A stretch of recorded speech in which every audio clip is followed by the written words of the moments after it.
बात मेरी सुनो तुम ध्यान लगा के। बोल रहे हैं अनुमान लगा के। इलेक्ट्रोस्टैटिक सिखा देंगे तुमको हम भी पूरी जान लगा के। तो कैसे हैं आप लोग? आई होप आप सब अच्छे होंगे। और मैं आकाश आप सभी का स्वागत करता हूं आपके अपने यूट्यूब चैनल AKS स्टार के क्लासेस में। तो बच्चों आज हम कक्षा 12 का फिजिक्स स्टार्ट करने वाले हैं। और फिजिक्स में हमारा पहला जो यूनिट है वह है क्या? यूनिट फर्स्ट इलेक्ट्रोस्टैटिक्स यानी स्थिर वैद्युतिकी। तो हम कक्षा 12 के फिजिक्स में हम लोग पहला यूनिट जब स्टार्ट करेंगे तो इस यूनिट में देखेंगे हमारा जो यूनिट फर्स्ट है इसमें टोटल 5 एक्सरसाइज हैं। जबकि एनसीईआरटी बुक में सभी को मैच कर दिया है, लेकिन हम सभी पॉइंट्स को अलग अलग यानी 5 एक्सरसाइज के अनुसार कुमार मित्तल के बुक के अनुसार देखेंगे। यानी यूनिट फर्स्ट में हमारा टोटल 5 एक्सरसाइज है।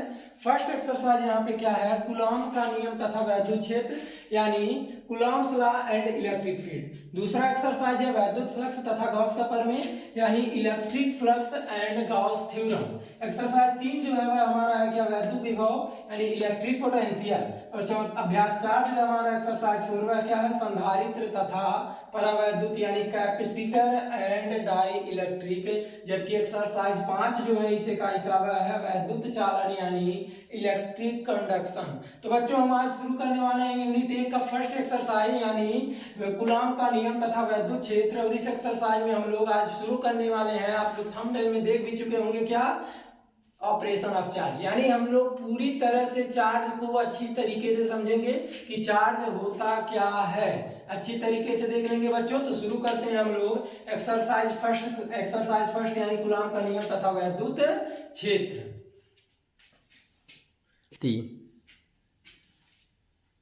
तो बच्चों हम शुरू करते हैं क्या? हमारा पहला एक एक्सरसाइज यानी इलेक्ट्रिक चार्ज का पहला जो टॉपिक है हमारा Coulomb's law and electric field में, पहला टॉपिक क्या है? Electric charge. तो थोड़ा सा बच्चों ध्यान दीजिएगा इलेक्ट्रिक चार्ज होता क्या है। तो इलेक्ट्रिक चार्ज किसी भी पदार्थ का, कोई भी सब्सटेंस ले लीजिए, कोई भी पदार्थ ले लीजिए, उसी का वह गुण होता है। यह गुण कैसा होता है? तो यह गुण होता है इस प्रकार का जिसके कारण वह किसी दूसरे पदार्थ को या तो आकर्षित करता है या तो प्रतिकर्षित करता है। यानी जो चार्ज है वह किसी पदार्थ का गुण होता है जिस गुण के कारण वह किसी दूसरे पदार्थ को या तो आकर्षित करेगा या तो क्या करेगा? प्रतिकर्षित करेगा। यानी जो चार्ज है इसका कार्य यही होता है, वह किसी भी पदार्थ के अंदर उपस्थित होगा, वह क्या करेगा? दूसरे पदार्थ को या तो आकर्षित कर लेगा या तो प्रतिकर्षित कर लेगा। और यह जो चार्ज होता है यानी जो आवेश है किसी पदार्थ का, वह 2 प्रकार के होते हैं। पहला क्या होता है? तो पहला होता है धन आवेश और दूसरा क्या होता है? ऋण आवेश यानी पॉजिटिव चार्ज और निगेटिव चार्ज। पॉजिटिव चार्ज बच्चों क्या होता है? जब पॉजिटिव चार्ज किसी पदार्थ के ऊपर इलेक्ट्रॉन के कमी के कारण आता है। जो धन आयन है वह किसी पदार्थ के ऊपर इलेक्ट्रॉन के कमी के कारण होता है। ऐसा क्यों होता है? मान लीजिए 2 सब्सटेंस हमारे पास हैं, 2 पदार्थ हमारे पास हैं और कुछ इलेक्ट्रॉन इस पदार्थ से निकल के मान लीजिए इस पदार्थ पे आ गया। तो यहाँ पे इलेक्ट्रॉन की क्या हुई? कमी हुई, क्योंकि यहाँ से कुछ इलेक्ट्रॉन निकल के कहाँ है? यहाँ पे। तो इस पे जब इलेक्ट्रॉन की कमी होगी तो इस पदार्थ पे हमारा धन आयन होगा और जहां आएगा वहां क्या होगा? ऋण आयन। जो दूसरा हमारा है चार्ज का प्रकार वह क्या है? ऋण आवेश है। यानी ऋण आवेश में क्या कह रहा है? किसी पदार्थ के ऊपर इलेक्ट्रॉन के वृद्धि के कारण आता है। यानी 2 पदार्थ थे, यहाँ से इलेक्ट्रॉन निकला, यहाँ आया, तो इस पदार्थ पे क्या होगा? ऋण आवेश होगा और इस पदार्थ पे क्या होगा? धन आवेश होगा। यानी पदार्थ का जो आवेश है वह कितने टाइप से होंगे? 2 टाइप से। यानी जो आवेश है वह हमारा 2 प्रकार का होगा। एक क्या होगा? धन आवेश और एक क्या होगा? ऋण आवेश। धन आवेश इलेक्ट्रॉन के कमी के कारण, जबकि ऋण आवेश इलेक्ट्रॉन के वृद्धि के कारण होता है। अब बच्चों आगे देख सकते हैं यहाँ पे लिखा गया क्या? इलेक्ट्रिक चार्ज यानी वैद्युत आवेश। आवेश पदार्थ क्या क्या होता है? गुण होता है। यानी कोई भी आवेश क्या होंगे? किसी भी पदार्थ के क्या होंगे? गुण होंगे। और यह जिसके कारण यानी इस गुण के कारण क्या करेगा? वह किसी दूसरे पदार्थ को या तो आकर्षित करेगा या तो क्या करेगा? प्रतिकर्षित करेगा। यहाँ देख रहे हैं आवेश हमारा 2 प्रकार के होते हैं। पहला क्या? धन आवेश, दूसरा क्या? ऋण आवेश। धन आवेश क्या है बच्चों? तो यहाँ देख सकते हैं किसी पदार्थ के ऊपर इलेक्ट्रॉन के कमी के कारण क्या होता है? धन आवेश होता है। जैसे हमने देख लिया 2 पदार्थ हैं, यहाँ से इलेक्ट्रॉन यहाँ पे निकल के गए, तो इस पदार्थ पे हमारा इलेक्ट्रॉन निकला यानी यहाँ से इलेक्ट्रॉन की कमी हुई, तो इस पे कौन सा आवेश होगा? धन आवेश। और दूसरा क्या है? ऋण आवेश, किसी पदार्थ के ऊपर इलेक्ट्रॉन के वृद्धि के कारण। यहाँ से जब इलेक्ट्रॉन निकल के इस पदार्थ पे आया तो यहाँ पे इलेक्ट्रॉन का क्या हुआ, वृद्धि हुआ। तो इस पदार्थ पे हमारा कौन सा आवेश होगा, ऋण आवेश होगा। बच्चों ऐसा क्यों होता है, क्योंकि हम जानते हैं इलेक्ट्रॉन पे जो आवेश होता है वह ऋण आवेश होता है, यानी उसके ऊपर जो चार्ज होता है वह नेगेटिव का चार्ज होता है। जब अपने साथ वह नेगेटिव लेके जाएगा कहीं पर तो वहां भी जो गुण होंगे वह नेगेटिव गुण ही होंगे। सेम उसी प्रकार जब यहाँ से पदार्थ इलेक्ट्रॉन निकलेगा यहाँ पे यहाँ जाएगा तो इलेक्ट्रॉन अपने साथ निगेटिव चार्ज लेके दूसरे पदार्थ पे जाएगा। तो जहां से निगेटिव हटेगा वहां पॉजिटिव आएगा, यानी इस पदार्थ पे हमारा धन आवेश होगा। और जहां इलेक्ट्रॉन जाएगा निगेटिव चार्ज लेकर वहां पे कैसा आवेश होगा, ऋण आवेश होगा। तो वही कारण हमने देख लिया, जहां कभी भी इलेक्ट्रॉन की क्या होगी, कमी होगी, किसी भी पदार्थ में जब इलेक्ट्रॉन की कमी होगी तो वहां पे जो हमारा आवेश होगा वह धन आवेश होगा, और जहां पे इलेक्ट्रॉन की वृद्धि होगी वहां क्या होगा, ऋण आवेश होगा। बच्चों जो आवेश होता है उसका जो SI मात्रक होता है, यानी आप इसको कह सकते हो एम्पियर्स में, उसका जो मात्रक होता है वह होता है एम्पियर सेकंड। वह क्या होता है बच्चों, एम्पियर सेकंड। और एक मात्रक और होता है उसका क्या, कूलम। यानी जो आवेश का SI मात्रक है वह क्या होता है, एम्पियर सेकंड, और एक मात्रक और होता है, क्या होता है वह है कूलम। अब बच्चों यहाँ जो मात्रक लिखा गया है या आगे सूत्र से अभी हम लोग जानेंगे आगे, वह लिखा गया है Q बराबर IT से, Q बराबर IT। यहाँ Q क्या बच्चों, चार्ज है, चार्ज का मात्रक कूलम भी होता है। और यहाँ एम्पियर सेकंड जो लिखा गया है वह एम्पियर धारा, यानी करंट का जो मात्रक होता है वह एम्पियर होता है, जबकि टाइम का जो मात्रक होता है वह क्या होता है, सेकंड। यहाँ नीचे हम कुछ पॉइंट और नोट किए हैं आवेश के बारे में, क्योंकि आपको पहले ही बता दिया गया है कि जो कुछ भी यहाँ पे पढ़ाया जाएगा बाकी क्लास से आपको, यानी पीछे जो कुछ भी पढ़े होंगे 20 से 30% एक्स्ट्रा ही बातें बताई जाएंगी। तो यहाँ देख सकते हैं आपको चार्ज के कुछ व्यवहारिक मात्रा लिखे गए हैं। व्यवहारिक मतलब क्या, चार्ज का कुछ मात्रक आपको कहा जाता है क्या, एम्पियर घंटा होता है। 1 एम्पियर घंटा में कितने कूलम होते हैं, तो 1 एम्पियर घंटा में होते हैं 3600 कूलम। दूसरा मात्रक देख सकते हैं फैराडे लिखा है, फैराडे यानी एक दूसरा मात्रक आवेश का है, और ये भी व्यवहारिक मात्रक ही है, आमतौर पे बोला जाता है। एक फैराडे इज इक्वल टू होता है 96,500 कूलम, यानी एक फैराडे इज इक्वल टू क्या होंगे, 96,500 कूलम। जबकि यहीं पे आप एक पॉइंट नोट करेंगे, यहाँ देख सकते हैं स्टार बना के नोट किया गया है क्या, 1 कूलम में 3 × 10⁻9 स्टेट कूलम होते हैं। यह आपका ऑप्शनल क्वेश्चन बन सकता है बच्चों, तो इसको ध्यान में रखेंगे कि 1 कूलम में कितने स्टेट कूलम होंगे, तो 1 कूलम में आपके 3 × 10⁻9 स्टेट कूलम होंगे। आई होप बच्चों इतना समझे होंगे। थोड़ा सा हम इस कॉन्सेप्ट को आगे बढ़ाते हैं, फिर आगे भी और चार्ज के बारे में देखते हैं।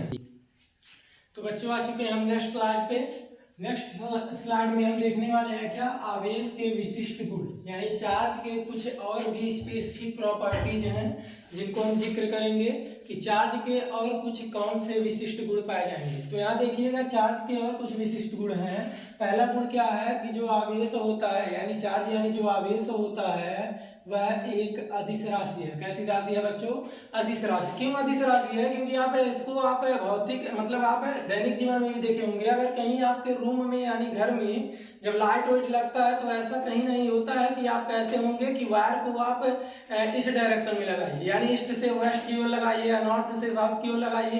कभी भी ऐसा नहीं देखते होंगे। ऐसा क्यों नहीं देखते होंगे, क्योंकि चार्ज एक अदिश राशि है। आप किसी भी डायरेक्शन में लगाइए चार्ज उतना ही फ्लो होगा, जैसे पहले मान लीजिए ईस्ट में जितना फ्लो हो रहा है उतना ही वेस्ट में भी फ्लो होगा। यानी चार्ज के लिए डायरेक्शन की कोई अर्थ ही नहीं है, यानी उसको डायरेक्शन चाहिए ही नहीं आवेश को। आवेश चाहे जिस भी डायरेक्शन में करिए वह समान मात्रा में ही प्रवाहित होगा। तो यहाँ पे पहला पॉइंट क्या कहा गया, चार्ज यहाँ आवेश क्या होता है, अदिश राशि है। चार्ज अदिश राशि है, यह इलेक्ट्रॉनों की कमी या वृद्धि को बताता है। यह क्या बताता है बच्चों, तो यह इलेक्ट्रॉनों की कमी या वृद्धि को बताता है। यदि किसी पदार्थ पे इलेक्ट्रॉन ज्यादा हैं तो वहां पे कहेंगे क्या, इलेक्ट्रॉन अगर ज्यादा है तो मतलब ऋणावेशित है, अगर इलेक्ट्रॉन कम है तो यानी हम कहेंगे वह कैसा है, धनावेशित है।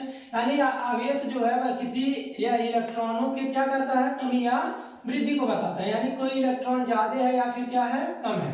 सेकंड वर्ड देख सकते हैं इसमें विशिष्ट गुण में, आवेश स्थानांतरीय होता है। स्थानांतरीय का मतलब क्या है, स्थान बदल सकता है। यानी आवेश जो है वह क्या कर सकता है बच्चों, स्थान बदल सकता है। अगर दो पदार्थ हैं हमारे पास, अगर मान लीजिए चार्ज स्थान ना बदले, अगर मान लीजिए चार्ज स्थान ना बदले तो आप क्या यह बता सकते हैं, मतलब चार्ज कहीं वायर में एक स्थान से दूसरे स्थान पे फ्लो होगा, कभी नहीं होगा। यानी आवेश जो है अपना स्थान क्या करता है, बदलता है, तभी तो वायर में एक स्थान से दूसरे जगह फ्लो होता है, बोर्ड से आता है, फैन में, ताकि अरे कूलर वूलर में आता है, ठंडा जाते हैं ना सौकेरे, हाँ ठंडा जाते होंगे, यानी जब लाइट आता है, यानी जो आवेश है वह क्या होता है, स्थान को अपने बदलता है। यही तीसरी स्पेसिफिक प्रॉपर्टी क्या है आवेश की, तीसरा गुण है आवेश अपने साथ द्रव्यमान लेता है। इंपॉर्टेंट पॉइंट बच्चों इसको याद रखेंगे कि आवेश जो है अपने साथ क्या लेता है, द्रव्यमान लेता है, अर्थात बिना द्रव्यमान के आवेश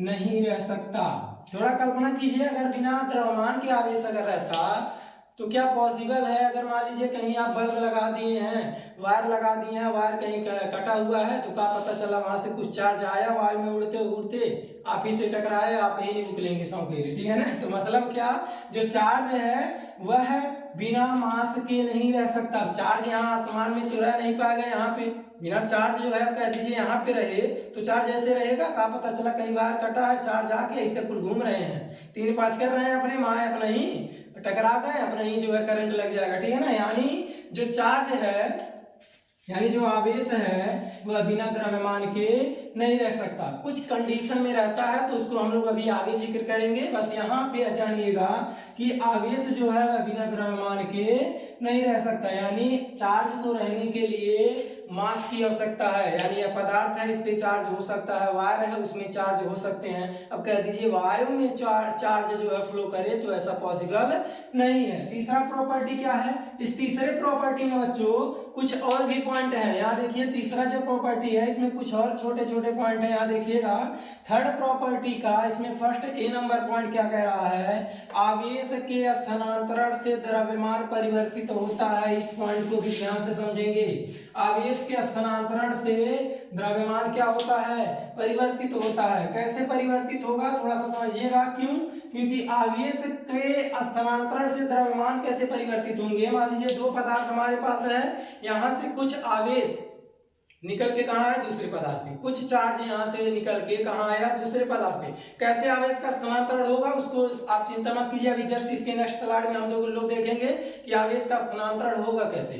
तो यहाँ देखिए हम कहें क्या, आवेश के स्थानांतरण से द्रव्यमान में क्या होता है, परिवर्तित होता है। अब मान लीजिए एक इलेक्ट्रॉन से आवेश निकल के दूसरे पदार्थ पे, यानी एक पदार्थ से इलेक्ट्रॉन निकल के दूसरे पदार्थ पे गया, इलेक्ट्रॉन मतलब आवेश निकल के जा रहा है, आवेश किसके रूप में होगा, इलेक्ट्रॉन के रूप में होगा।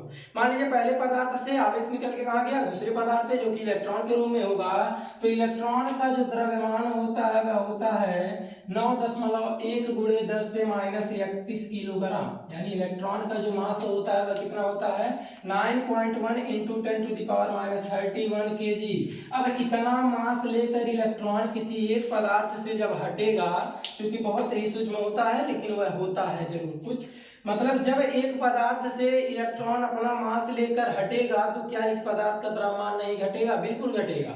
तो यही क्या, मान लीजिए यहाँ से इलेक्ट्रॉन निकला और यहाँ आया, तो यहाँ से जब इलेक्ट्रॉन गया अपने साथ मास लेकर, द्रव्यमान लेकर, तो इस पदार्थ का द्रव्यमान क्या होगा, डिक्रीज होगा यानी घटेगा, और जिस पदार्थ पर इलेक्ट्रॉन जाएगा उसका द्रव्यमान क्या होगा, बढ़ेगा, यानी उसका मास इंक्रीज करेगा। तो इस पॉइंट को याद रखेंगे। यदि हमारे पास दो पदार्थ हैं और कह दिया जाए पहले पदार्थ से कुछ इलेक्ट्रॉन निकल के दूसरे पदार्थ पे चले गए, तो किसका द्रव्यमान अधिक होगा और किसका द्रव्यमान कम होगा, तो जहां से इलेक्ट्रॉन निकलेंगे उसका मास कम होगा, यानी उसका द्रव्यमान कम होगा, और जहां पर इलेक्ट्रॉन जाएंगे उसका द्रव्यमान क्या होगा, ज्यादा होगा। जबकि आवेश की अगर बात करेंगे तो जहां से इलेक्ट्रॉन निकलेगा उसका आवेश धनात्मक होगा और जहां जाएगा उसका आवेश क्या होगा, ऋणात्मक होगा। लेकिन द्रव्यमान की बात करेंगे तो जहां से इलेक्ट्रॉन निकलेंगे वहां पे द्रव्यमान ज्यादा, जहां पर इलेक्ट्रॉन जाएंगे वहां पे द्रव्यमान कम। इतना बात क्लियर, सॉरी उल्टा बोल दिए होंगे शायद, जहां से इलेक्ट्रॉन निकल के जाएंगे उसका द्रव्यमान कम और जहां पर जाएंगे उसका द्रव्यमान ज्यादा। इतना आई होप समझे होंगे आप लोग। सेकंड पॉइंट इसका क्या है, सेकंड पॉइंट क्या है, यदि कोई पदार्थ धनावेशित, यदि कोई पदार्थ धनावेशित, इसी पॉइंट को यहाँ पे क्लियर करेगा दोनों पॉइंट, तो ध्यान से समझेंगे। यदि कोई पदार्थ धनावेशित होता है तो, यदि कोई पदार्थ धनावेशित होता है तो धनावेशित कब होगा बाबू, यहाँ देखिएगा बच्चों, जब धनावेशित कब होगा, जब इलेक्ट्रॉन निकलेंगे, जब इलेक्ट्रॉन क्या होंगे, निकलेंगे, यानी जब इलेक्ट्रॉन निकलेंगे तो वह पदार्थ क्या होगा, धनावेशित होगा, और उस पदार्थ का द्रव्यमान क्या होगा, घटेगा, उस पदार्थ का द्रव्यमान क्या होगा, घटेगा। यह कैसे धनावेशित होगा? जब उससे इलेक्ट्रॉन निकलेंगे, उस पदार्थ से जब इलेक्ट्रॉन निकलेंगे तो वह पदार्थ कैसा होगा? धनावेशित। और जब इलेक्ट्रॉन निकलेगा तो इलेक्ट्रॉन का मास कितना होता है? 9.1 × 10⁻31 किलोग्राम, 10⁻31 किलोग्राम। तो जब इलेक्ट्रॉन निकलेगा तो अपने साथ अपना मास लेकर जाएगा, यानी अपना द्रव्यमान लेकर जाएगा, क्योंकि हम पीछे ही जान चुके द्रव्य आवेश बिना द्रव्यमान के नहीं रह सकता। यानी जो चार्ज होगा जब वह निकलेगा तो वह अपना मास लेकर जाएगा, और जहां से निकलेगा तो उसका मास क्या हो जाएगा? घटेगा। वही पहला पॉइंट क्या कह रहा है? इस पॉइंट का यहाँ पे क्लियरिटी है। क्या कह रहा है पॉइंट? यदि कोई पदार्थ धनावेशित होता है तो उस पदार्थ का द्रव्यमान घटता है, उस पदार्थ का द्रव्यमान घटता है। जबकि यही दूसरा पॉइंट क्या कह रहा है? यदि कोई पदार्थ ऋणावेशित अर्थात इलेक्ट्रॉन अर्जित करता है, यानी इस पदार्थ पे जब इलेक्ट्रॉन आता है तो उस पदार्थ का द्रव्यमान क्या होता है? बढ़ता है। तो आई होप यह पॉइंट समझ में आया होगा। यानी यहाँ पे हमने आवेश के विशिष्ट गुण में फर्स्ट पॉइंट क्या देखा? जो हमारा चार्ज है वह एक आपका स्केलर क्वांटिटी है, यानी अदिश राशि है, और यह जो है इलेक्ट्रॉनों की संख्या को बताता है कि किसी पदार्थ में इलेक्ट्रॉन ज्यादा है या फिर क्या है? कम है। जबकि दूसरा प्रॉपर्टी हमने देखा कि आवेश जो होता है वह स्थानांतरणीय होता है, यानी अपने स्थान को बदल सकता है। एग्जाम्पल के तौर में हम घरों में वायर को देख सकते हैं। अगर वायर में इलेक्ट्रॉन यानी चार्ज का फ्लो नहीं होता, आवेश का प्रवाह नहीं होता, तो करंट एक जगह से दूसरी जगह पे नहीं जा पाता और उपकरण हमारे चल नहीं पाते। जबकि तीसरा पॉइंट हमने क्या देखा कि आवेश अपने साथ क्या लेता है? द्रव्यमान लेता है, यानी आवेश बिना मास के नहीं रह सकता। आवेश को रहने के लिए हमें किसकी आवश्यकता पड़ेगी? मास की आवश्यकता पड़ेगी। अगर ऐसा होने लगे कि आवेश बिना द्रव्यमान के रह ले तो क्या पता चलेगा? कहीं पे भी वायर कटा रहेगा, कुछ इलेक्ट्रॉन निकल के बाहर घूमेंगे और हम आप जाएंगे, हम आपसे टकरा के ही हमें को क्या लग जाएगा? करंट लग जाएगा। तो अच्छी बात है कि करंट हमारा कैसा है? बिना मास के नहीं रह सकता। यहाँ पे देख रहे हैं इसमें इस पॉइंट को में कुछ है और भी बेसिक पॉइंट से 3 पॉइंट। फर्स्ट पॉइंट हमने देखा आवेश के स्थानांतरण से क्या होता है? द्रव्यमान में परिवर्तित होता है। यानी जब आवेश का स्थानांतरण होता है, किसी एक पदार्थ से इलेक्ट्रॉन दूसरे पदार्थ पे जाते हैं, तो द्रव्यमान में क्या होता है? परिवर्तन होता है। कैसे परिवर्तन होता है? दो पदार्थ हैं, यहाँ से इलेक्ट्रॉन निकल के यहाँ पर गया, तो यहाँ से जब निकलेगा तो इसका द्रव्यमान कम होगा, और जहां पर जाएगा उसका द्रव्यमान क्या होगा? ज्यादा होगा। इतना बात समझ में आया होगा बच्चों। तो आई होप इस पॉइंट को आप लोग समझे होंगे, और हम लोग अगले स्लाइड में देखेंगे कुछ और चार्ज के बारे में। तो बढ़ते हैं हम लोग आगे। तो बच्चों आ चुके हैं हम लोग नेक्स्ट स्लाइड पे, और हम यहाँ पे चार्ज के कुछ और भी बातों को देखते हैं। यहाँ पे थर्ड पॉइंट क्या कह रहा है चार्ज का? यहाँ पे थर्ड पॉइंट देखिए क्या कह रहा है? आवेश का क्वांटीकरण, यानी quantization of charge. Quantization of charge, आवेश का क्वांटीकरण क्या कहता है? यहाँ पे आवेश का क्वांटीकरण कहता है कि हमारे पास अगर कोई चार्ज है तो वह कंप्लीट नंबर में होगा। कैसे होगा बच्चों? कंप्लीट नंबर में, यानी पूर्ण गुणक में होगा। पूर्ण गुणक का मतलब जैसे 1 coulomb, 2 coulomb, 3 coulomb, 4 coulomb, 5 coulomb, यानी पूर्ण गुणक के रूप में ही होगा। ऐसा नहीं होगा कि 1.5 कूलम, ऐसा कभी नहीं होगा। 1.2 कूलम, 5.5 कूलम, 5.3 कूलम, ऐसा कभी नहीं होगा। वह हमेशा चार्ज क्या होंगे? कंप्लीट नंबर में होंगे। यानी क्वांटाइजेशन ऑफ चार्ज के अनुसार यह बताया गया कि जो हमारे चार्ज होंगे वह कंप्लीट नंबर में होंगे, यानी पूर्ण गुणक के रूप में होंगे। उसके लिए सूत्र क्या है बच्चों? तो यहाँ आप देख सकते हैं Q बराबर या नहीं, Q बराबर या नहीं। Q बराबर या नहीं का मतलब जहाँ Q हमारा क्या है? चार्ज है। Q क्या है? चार्ज यानी आवेश है। N क्या है? इलेक्ट्रॉनों की संख्या है, जो धनात्मक या ऋणात्मक हो सकता है। पूर्ण गुणक का मतलब यह नहीं कि आप +5 कूलम ही कहिए, -5 कूलम भी कह सकते हैं। +2 कूलम कह रहे हैं तो -2 कूलम भी कह सकते हैं, क्योंकि -2 कूलम भी पूर्णांक है और +2 कूलम भी क्या है? पूर्णांक है। यानी जो आपके चार्ज होंगे वह पूर्ण गुणक में आपके प्लस भी हो सकते हैं और माइनस भी हो सकते हैं। यानी जो हमारा चार्ज है यहाँ N क्या है? इलेक्ट्रॉनों की संख्या है, जो धनात्मक या ऋणात्मक हो सकता है। थर्ड पॉइंट देखिए यहाँ I क्या है? इलेक्ट्रॉन का आवेश हुआ है। इलेक्ट्रॉन का आवेश बच्चों माइनस में होता है। कितना होता है? -1.6 × 10⁻19। लेकिन अगर हमें कहीं प्रश्न में यूज करना होता है तो हम साइन को नहीं देखते हैं, केवल वैल्यू को ही पुटअप करते हैं। और यहाँ पे आगे बताया गया है मास ऑफ इलेक्ट्रॉन, यानी इलेक्ट्रॉन का जो द्रव्यमान होता है कितना होता है बच्चों? 9.1 × 10⁻31 किलोग्राम। यानी इलेक्ट्रॉन का द्रव्यमान कितने होते हैं? 9.1 × 10⁻31 किलोग्राम। आई होप इतना पॉइंट समझे होंगे। और यह जो पॉइंट है आपका एग्जाम के दृष्टि से इंपॉर्टेंट पॉइंट है। यहाँ से हम लोग न्यूमेरिकल, यानी पेपर में कई बार यहाँ से न्यूमेरिकल बना है, और छोटे छोटे पॉइंट को ध्यान में रखेंगे, यानी आवेश का क्वांटीकरण, यानी अभी तक हमने जो चार्ज के बारे में पढ़ा, यह जो हमारा पॉइंट है आवेश का क्वांटीकरण, ये इंपॉर्टेंट पॉइंट है। अभी हम लोग इससे रिलेटेड कुछ क्वेश्चन भी क्या करेंगे, देखेंगे। तो बच्चों आगे बढ़ते हैं।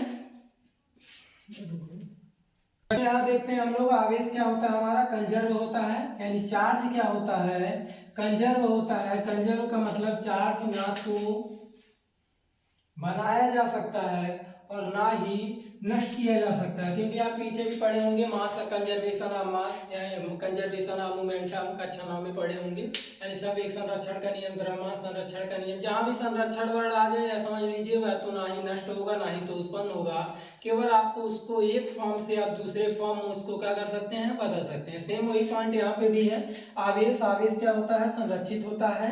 आवेश संरक्षण के सिद्धांत के अनुसार कहा गया आवेश न तो बनाया जा सकता है और न ही नष्ट किया जा सकता है। आप लोग एग्जांपल के तौर पे देख सकते हैं, यहाँ पे एक बॉक्स है, इसमें हमारे पास 3 चार्ज हैं, एक +5 कूलम का, एक +1 कूलम का और -2 कूलम का। अगर इन चार्जों का हम सम देखें, यानी इन आवेशों का अगर सम देखें तो 5 एक 6 कूलम, और इस 6 कूलम में से या 2 कूलम जब सब्ट्रैक्ट हो जाएगा यानी माइनस होंगे तो हमारे पास टोटल चार्ज आएंगे +4 कूलम। यानी यहाँ इस बॉक्स में हमारे जो टोटल चार्ज हैं उनका जो योग है वह कितना है, +4 कूलम। जबकि अगर मान लीजिए इसी बॉक्स को लेकर हम किसी, मान लीजिए इसको पूरी तरह से क्या करते हैं, एकदम हिला दें, इस चार्ज को क्या करते हैं, हिला दें। अब चार्ज को पूरे बॉक्स में मान लीजिए रख के हिला दिए, उसके बाद हमारे पास टोटल जो चार्ज बचा इस बॉक्स में कितना बचा, 2। अब यहाँ देखिए यहाँ पे कितना कूलम है, 3 कूलम, यहाँ पे कितना है, 1 कूलम। अगर इन दोनों का सम करोगे तो भी हमें कितना मिलेगा, +4 कूलम। यानी यहाँ पे भी चार्ज हमारे पास 4 कूलम थे, यहाँ पे भी चार्ज कितना है, 4 कूलम। इसका मतलब क्या हुआ, आवेश न तो नष्ट हुआ है ना ही तो उत्पन्न हुआ है। जितना चार्ज इस बॉक्स में था उतना ही चार्ज इस बॉक्स में भी है। इसका अर्थ यह है कि हमारा जो आवेश है वह कैसा है, संरक्षित है। आई होप बच्चों इस पॉइंट को समझे होंगे।